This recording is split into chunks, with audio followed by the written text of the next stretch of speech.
Hey everyone, welcome back. In this video, I'll show you how to fix Google AI Studio not working in 2026.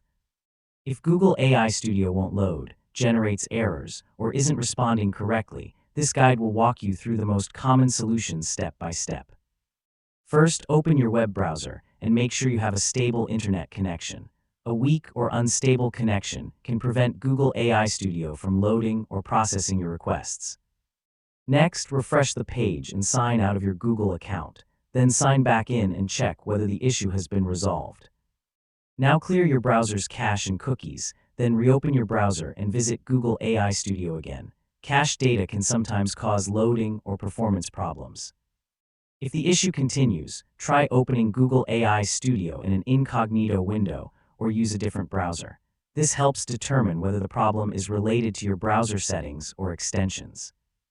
Next, disable any browser extensions that may interfere with websites, such as ad blockers or privacy tools, and test Google AI Studio again.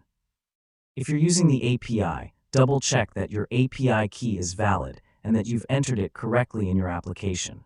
Also verify that you're using a supported AI model. Finally, if Google AI Studio is still not working, check whether there's a temporary service outage or contact Google support with details about the error you're experiencing. And that's it. You've successfully learned how to fix Google AI Studio not working step by step. And don't forget to like, share, and subscribe for more helpful tutorials just like this.